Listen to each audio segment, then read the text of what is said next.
All right, so now we need to set up our pickup item to be able to actually have a collision, for the collision to work, and to add points. To do this, we're going to need to go into our Visual Studio and open up our PickupItem.h and PickupItem.cpp.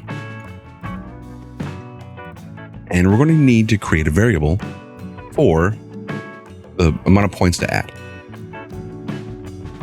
And just like an item, the regular item, we have these public and protected and public. We have access to all these things, but we can add in our own. And for the sake of time, I'm actually going to go ahead and copy and paste some stuff. So I'm going to grab any of these. So I'm going to grab this top one right here, all out the public. I'm going to copy. Then at PickupItem.h, under generated body, but above the curly brace, I'm going to paste. I'm going to delete this tick thing. And then I have the U property, edit anywhere, blueprint read write, category. And the category for this to be parameters with an S. And I'm going to change this to be an int. And this will be points to add. And by default, I just wanted to add 1 point when we collide. So save that.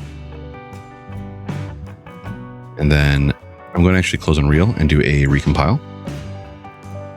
We're going to do the logic for the actual collision in Blueprint because it's actually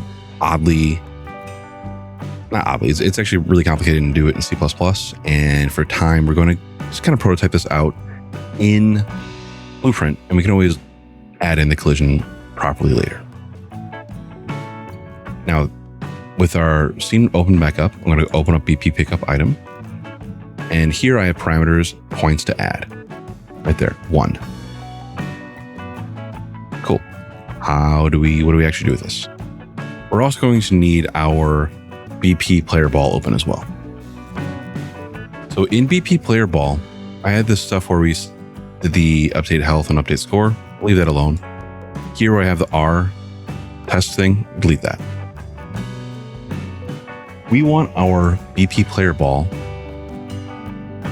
to be able to connect to our PlayerController, which our PlayerController is what owns the health and the score. Our BP Pickup Item needs to be able to connect to our BP PlayerBall, which needs to connect to our PlayerController. So in our BP PlayerBall, I'm go ahead and make a new function over here. And I'm going to call this add points. And for this, I'm going to go to my event graph. Here we have this stuff for get PlayerController and cast BP PlayerController. I'm going to grab all of these, Control C, then go to my add points function and Control V, paste.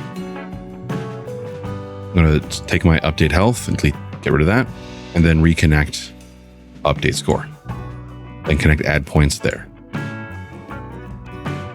Now the points to add, this isn't going to be a variable, or this isn't going to be plain like this. We're going to access the amount of points to add from BP Pickup Item. To do that, we go to our add points, click that, go on the right for input, click that, click the plus button, and then we'll do a variable called points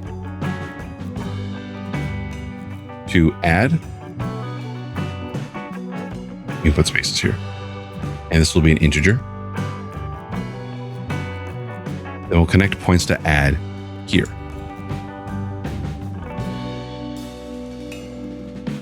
So our PlayerBall now has the ability to tell our PlayerController to add points to the UI. So we compile and save. So we have the ability to do it. Now we need to actually implement it.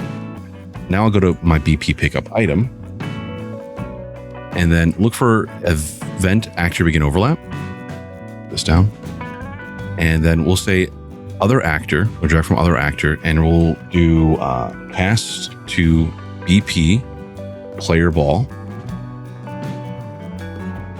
So our item, when we collide with it, when our PlayerBall collides with it, it'll check and see, hey, is it the PlayerBall?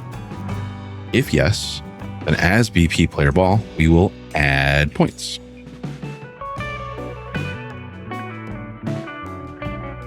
Now the points to add, we need to access from our C++ script. So I'll right click and I'll just search for points to add. And here we have get or set. I want to get points to add. Connect that there.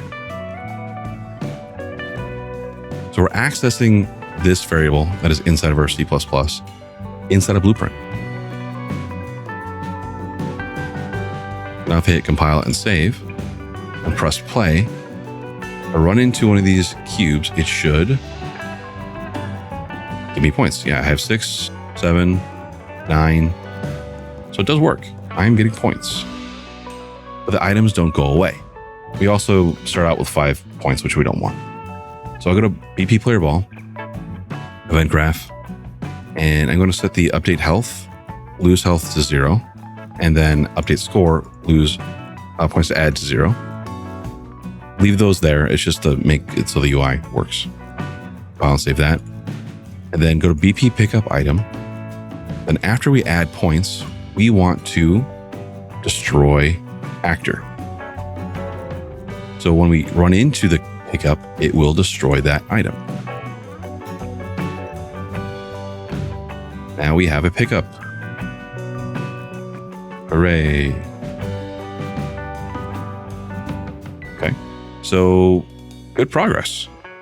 Now we need to add in a trap.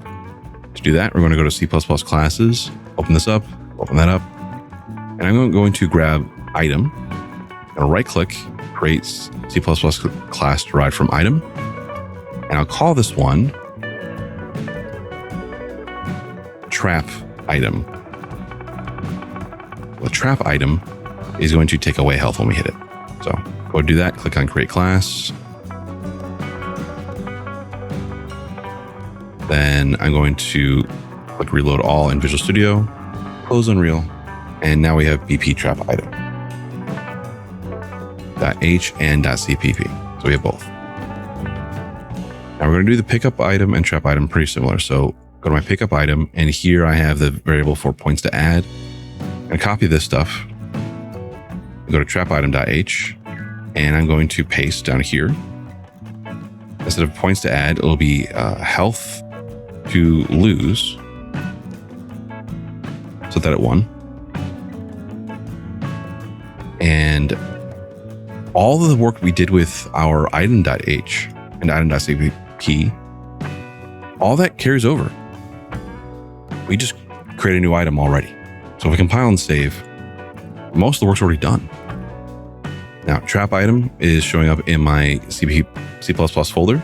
I'm going to right click and I'm going to create a blueprint class based on trap item.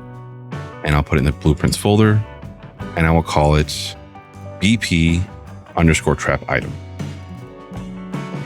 And I'll open that up.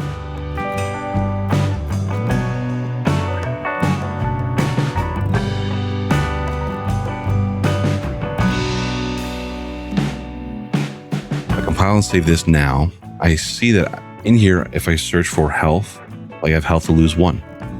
Great. Already on track. Now we just need to set this up to actually take away health. So go to my event graph. And just like with our pickup item, I'm going to drag from other actor and I'll do cast to BP player ball.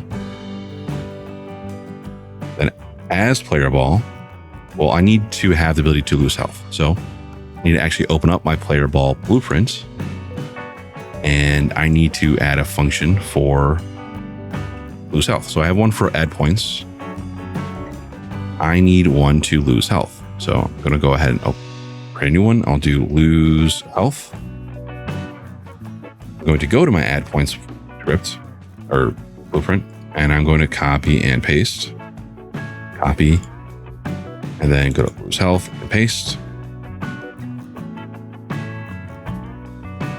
Connect this cast thing here, then delete update score and change it to update health.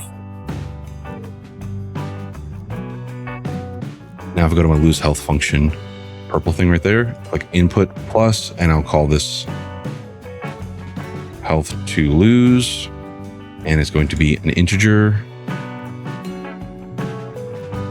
Pile and save. Connect health to lose health. Save. Now, if I go to BP TrapItem, as BP PlayerBall, I can lose health. And the health to lose, and search for health to lose, and I get health to lose right there. Connect that there. Then after I lose the health, I want to destroy the actor. Pile and save. Now we already have trap items ready to go. So if I drag one of these into my scene, I'll actually drag 3 of these in.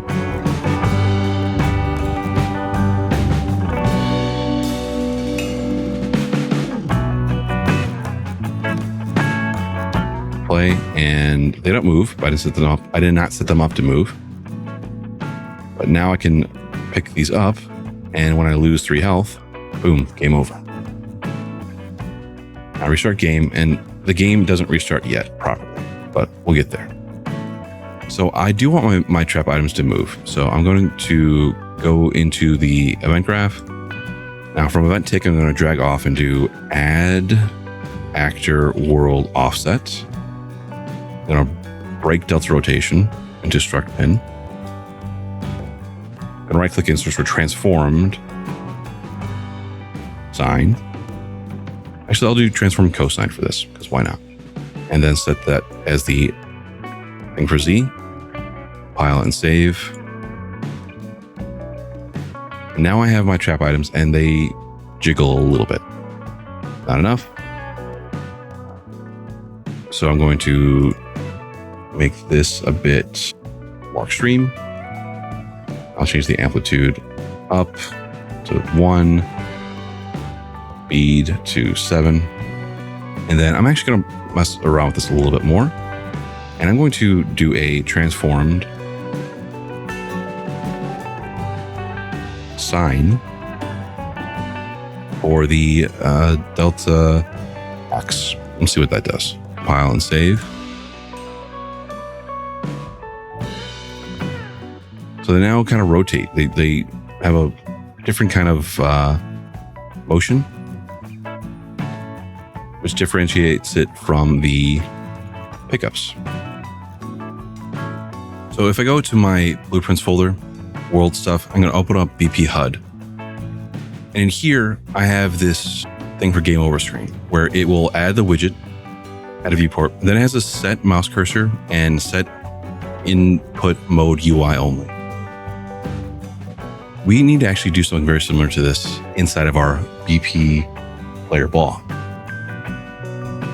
So I'm going to go to BP PlayerBall and event begin play. After I do this stuff with the update health and update score, I need to drag from here, and I'm going to set show mouse cursor. And then I'm going to get PlayerController and connect that here. So we're going to make it so we don't show the cursor. And then from here, we'll do set input mode game only. And then drag the PlayerController here as well. What is this doing? Well, BP HUD has this thing where it will make it so we can see the mouse cursor when we have game over, and makes it so we can't actually have any input from the player. It actually even destroys the player, at least it should, so we can't move around anymore. We want to undo that when we restart the game. So we're going to set it so we don't show the mouse cursor and our input mode is game only. So we'll do press play. So press play. Now I no longer actually have to click into it to start the game. If I pick these up,